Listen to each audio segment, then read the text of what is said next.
nababukeli ehlelweni lethu mysiswati.com. My language, my culture and my lifestyle. Namhlanje nehlelweni sidabe sikhuluma ngebuvila. Sinaye nomfundvo Lushaba kanye naNelsiwe Khumalo. Labata sikhulumisa labata sita ukuthi siyikhulumise lendzaba.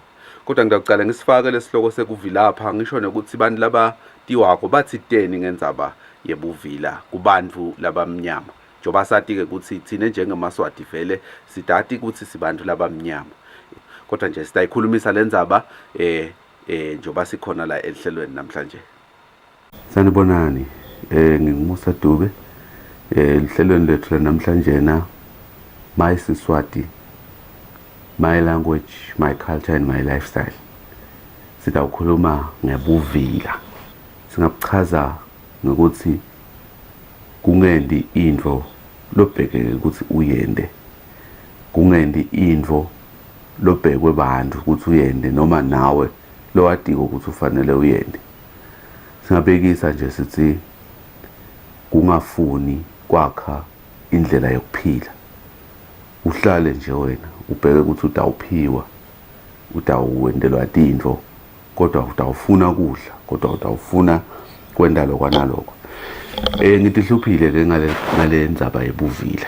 Ngahamba ngaya ku-internet ngabuka ngazama ukufuna ukuthi nasikhuluma ngebuvila sikhuluma ngani, sikhuluma ngebuvila bathini bantu ngebuvila.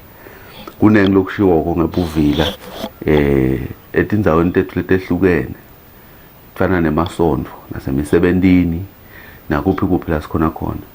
Siyati ukuthi bani nabani ulivila, siyasho futhi ukuthi bani nabani ulivila. Ngibukile ke lana thina njengabantu labamnyama singamaswati, incumbi yethu simnyama, sibantu labanesikhumba lesimnyama, lugogo lwethu lumnyama. Kodwa lokho akusho ukuthi kude abantu labamhlophe labangamaswati. Lapha kunendzaba yebuvila lobukhulunywa la ku-internet. Ngithathe kakhulu indzaba yebuvila kwebantu labanesikhumba lesimnyama. Ngicala nganayo yaseSandton. eSandton kunemuntu la lengeke ngithanda kusho ukuthi i-profession yakhe yini. Uthi ke lo muntu, he remarked on calls for white people to share their wealth, saying, I would not share my wealth. Umuntu lomhlophe lo, I worked hard for it. You black people should go out and work for yourselves. I've worked for it. I am entitled. Uthi ke lo mvu yena angeke aza asherishe noma ahlephulele abantu labamnyama ingcebo yakhe noma lokho la ngakunikelela ngoba wayisebentela lento. Uthi ke God favored bantu labamhlophe. Uthi ke, can I tell you why white people have land? It's because God favored them. Kuna Donald Trump siyamati kakhulu wase-America. Uthi ke yena, Africans are lazy and only good at love making and violence. Uthi bantu labamnyama abasebenzi lola bayati konje kudla nekuthanda abafati kanye nemsindo. Donald Trump ke uthi asengithathe nakula kushoko, African Americans are lazy. The best they can do is gallivanting around ghettos, lamenting how they are discriminated, and these are the people America doesn't need. Uyaqhubeka Donald Trump uthi they are the enemies of progress. Look at African countries like Kenya, for instance. Those people are stealing from their own government and go to invest money in foreign countries. Uyakhuluma ke lokunenge Donald Trump ngebantu labamnyama nebuvila. Sengiphindze ngibuya la ukhona lokhuluma ngema co-workers, shothi bantu lasebenta nabo labamnyama. Uthi ke lona ukunayo website lethi topics.com. Uthi ke yena, my black co-workers are so lazy. Seba commenta ke la labanye. Uthi lo munye la, well, just about every place I've ever worked, the black people are lazy or incompetent or both. Yabo.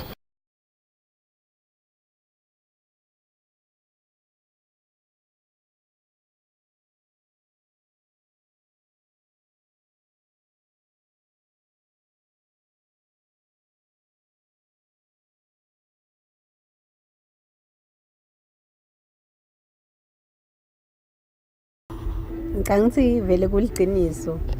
Bamphela bamnyama bayavilapha. Babantu nje labafuna kwendelwa, labafuna kuphiwa. Mina ngathi ngingathini but ngicabanga ukuthi kushiyana ngalesimo umflakiso because at times I may agree ukuthi vele bayavilapha. Labanye ukhange ukuthi bayaphila abantu labasha nje bayaphila but bayihluleka ukufuna imisebenzi maybe bofamini to earn a living yabo.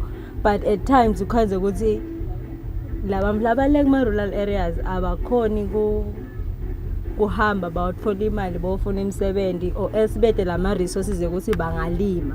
So it's not because they are lazy but bede lama resources abantu ukuthi bende njani.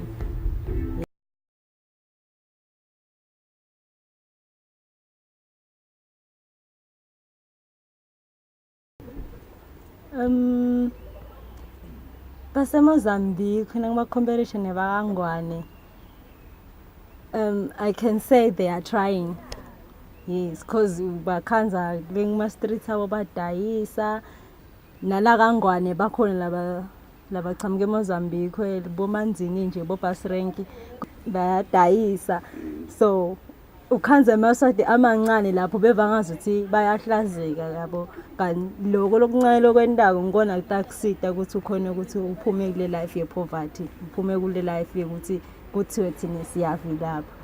When it comes to South Africa, I can say South Africa is doing it and vele asithathi lutho thina bakangwane. Usho sema South Africans akhuthele. Okay, not really ukuthi akhuthele, some part akhuthele because labanye bakhona ukuthi bofuna imisebenzi bomayini yabo bakhona, but at the same time labanye bahlala etindlini ningasi kahle just because bagaza ukuthi uhulumeni into bakhela yabo, which increase laziness nakibo yabo because bayavilapha ukuthi bangazama emameans akho yabo. Ngicanga it differs. Yes, nathi la ngwane siyazama at the same time pheze futhi siyehluleka. Okay, compared to bamfu baseMozambique, no, bayasebenza abantu baseMozambique. And most of the hardworking things labatenda ko abahlazeki bona kanti emaswati ayahlazeka afuna kusebenza ema-office ngeke nje ayifike emaswati watakhanza apha embabane ebhasire ngathengisa. And compared to South Africans, I would say siyafana nje nabo nemaswati siyafana because nabo nje kunabantu aboschoose meal abafuna kusebenza in high places. Labanye ke bagathe vele government ukuthi utabasita abahola imali lenyenti ke bona bagcine bona ke vele sebaphila kahle, but there's good umehluko longakanani kibo.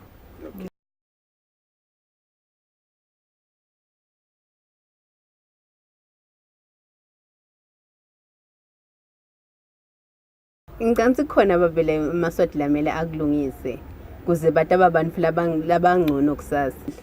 But there's something labangakwenzi ikakhulu nje there's this organic farming lese bayilethile. Ngicanga itayiletha imali nasingafuna lokufunza ukuthi sidawena njani sidilimele size sakhe imali engcono. Yes, ngicanga khona emaswati la kufanele ukuthi akulungise. For instance, nabamfu base states labelungu yabo bona vele baqinisile ukuthi they work hard from the age of maybe about 25 to 40. They don't sleep, they work emini basebenze nasebusuku ma shift kanti basebenza imisebenzi lengi-2 but umuntu munye loyo. So yabona ukuthi how these people are badimisele ngayo yabo. So nathi kudingeka ezimaswati sitshele ukuthi tingubo stishiya phasi siyasebenta utacala kuphumula nasawule bo 40 50 lapho uyacala uyaphumula ke now enjoying your money, so uyaduthi ne profit so uyayibona yabo. All in all ngisho ngithi simaswati asisebendeni buvila sibushiye and futhi sivukela phasi. Labanye nje for instance khona la kangwane uthi before I am 17 abasasothi business yakhe maybe edinkukhu ekhaya bese uyavukela uyahamba em17. So siyabona at least that person is trying. So nathi nasingaba nalokuthi we are business minded and sifuna kusebenta, then laziness ingaba incane la kangwane. Sawuthi vele ke mbukeli indzaba yebuvila njoba bayikhulumisa laba ngama guests ethu namhlanje. Uma uyithandzile ivideo yethu ngiyacela ukuthi uklikhe la ngaphasi like, uphindze futhi uyishareishe, ucommente futhi. Ngiyakumema ukuthi uphindze ube khona elihlelweni lwethu mysiswati.com. My culture, my language and my lifestyle. See you in the next video.